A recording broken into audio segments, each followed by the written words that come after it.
rise up. Is that it? That's just V'shinantam lebanecha, that you should teach them to your children. V'dibarta bam b'shivtecha v'veisecha, when you should learn them when you're sitting in your house. Oh, does it say sitting? V'shivtecha, when you're sitting in your house. Does it mean on chairs, or could you be squatting? Wait a minute. In the Talmud, which goes way back, right? In Oral Torah, it talks about a sukkah, and a sukkah has to have enough room. The minimum required for a sukkah is for his rosh, his goof, and his tish. No, it doesn't say a chair. I mean, it says a table, but how do you sit at a table without a chair? Well, if the table's smaller, that's many places they'll sit around the table. The table's small. Or if it's tall, you stand up or you squat. I got to look at this. I don't want to talk like out of my backside, but I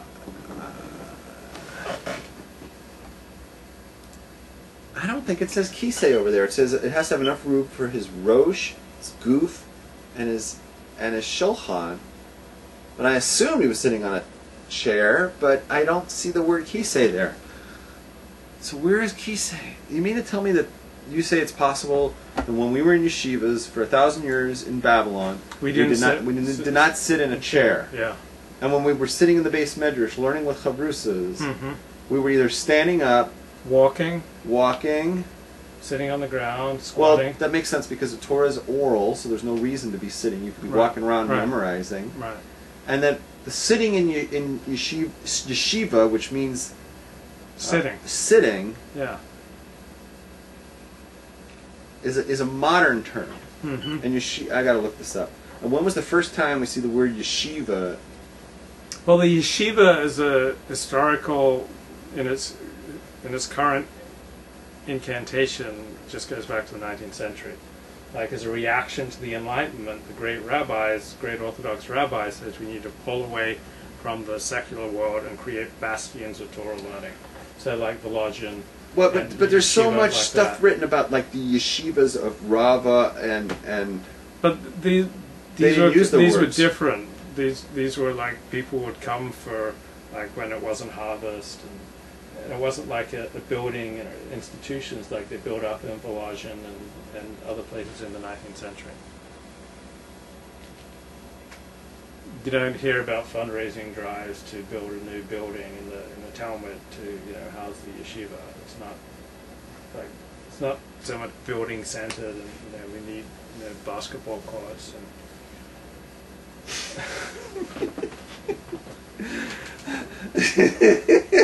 the migrant laborers are more expensive, and we need a pool. And yeah. Okay, go ahead. It's a little different. Okay. So Deuteronomy chapter 12, verse 28, do what is right and good in the eyes of God. Jewish law can't cover every possible situation. This is your overall guide to ethical choices. Do what is right and good in the eyes of God. Wait a minute. It says that God sits on the kisei hakavod. That we know for sure it says. It says that God sits on the holy throne. Sitting's okay for God. Because he doesn't have the back problems that we have. All right, good for back him. problems are virtually unknown in places where they don't have furniture. And you're going to say that originally Torah was given orally so we could walk around, memorize it and stuff. People were on their feet all day. They would like jump into their Nikes, and they were ready for learning Torah. And since it's all oral, there's nothing really to sit down and read. So there's no reason to sit. There's no books. You're walking around, you're learning, you're talking. You know what I would really love? I would love to be shown in a vision for 10 seconds. Yeah. What did the academies look like in the times of when the Jews went to Babylon for 1,000 years? What did those academies look like? How did they learn inside of them? I would like to see that, because I've been picturing them all sitting around learning at desks, long tables like they do in yeshiva nowadays. But that may be completely wrong. They may have been just standing around. Okay, so the chair is according to Wikipedia, is of extreme antiquity and simplicity, though for many centuries, and indeed for thousands of years, is an article of state and dignity rather than an article of common use. So it was only until the Renaissance that ordinary people started sitting in chairs. Son of a beehive. Wait a minute. When they had like the Shabbos meals, Mm-hmm. right? They would squat or they'd sit on the ground. They weren't all sitting on chairs. Like when they have Shabbos meals in Yemen, like 80 years ago, were they all seated in chairs? I don't think so. But we They're sit on sitting we sit on the ground when it's Tisha B'Av. We don't sit on the ground. Wait, how do you explain Avelis? How do you explain mourning, where it says you should sit on a low thing? You know, We'll find out when did those particular laws develop. as opposed to a high thing. So you had to be sitting on a high thing. Oh, you're saying the I don't know when all the particular halakhas of Avelos developed, but they may not go back 3,000 years. There may be a progression of development. Like, for instance, the Kaddish, goes back. It only became the common thing to recite for mourning in the Middle Ages, like the 13th century, 14th, 15th, 16th century. That area, people started saying Kaddish, so there's historical development to some of this stuff. all right, could be.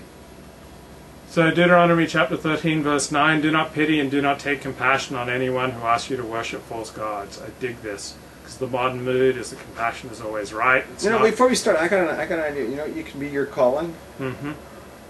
Combine the Alexander information that you have Uh-huh. with now your opportunity to learn Talmud and stuff, and you should come out with a thing, like a book. Alexander technique for Talmud scholars. Yeah, but also you could talk about the history. You might even want to do a book of chairs in Judaism and talk about when chairs and how they affected halacha and when they came into play and how we were prior to the chairs. Because this is kind of interesting. Because, if this is true, that we did not use chairs in Babylon, I have to take 30 years of what's in my brain, or more than that, and start redoing the tapes. Yeah, because you had pictures of them all sitting in chairs around the table. Exactly. It never occurred to me that there were no chairs back then. Okay, go ahead. So compassion isn't always right. Compassion given out with discrimination is not really compassion. If you're compassionate to everyone, you're compassionate to no one. Compassion means doling it out specifically and specially. So even compassion has to be expressed within moral boundaries. Torah says, do not take compassion on anyone who asks you to worship false gods. No. In fact, can I talk about that? Please. I want to add to that. Mm-hmm. The Torah says, David HaMelech said it in one of the Tehillim, in Psalms. Mm-hmm. King David said, Tachli sine sinesim. Exactly. He said, with an ultimate hatred, I hate them. Mm-hmm. And it says in the Talmud, in Gemara Shabbos, who's he talking about? He's talking about minim and apikorsim. He's talking about heretics. Heretics, you should hate them. It's a mitzvah. It's brought down that you should hate heretics. Someone who's a heretic, you should hate them. Speaking of that, I got an email from a bloke this afternoon. He asked, do you do Hebrew translation? I said no. He said, what kind of rabbi... I'm in the middle of a sentence here. Oh, I thought you'd finished. No! Go ahead. Hold your thought. So a lot of times I would hear this. I've heard this so many times. Oh, so he has different views than you. So you should love him. Love and peace and understanding and almonds and bananas. And I'm like, no, I should hate him. Oh, that's not the Jewish thing to do. I thought you were a holy man. You're supposed to be a rabbi. Love, peace, understanding, bananas, and almonds. I'm saying, you got the wrong religion. That's Christianity. Christianity is all about love, forgive and forget, and turn the other cheek, right? And that's all a Christian. And I am not a good Christian. Rabbi Rabs would make a terrible Christian, right? Because I have hate.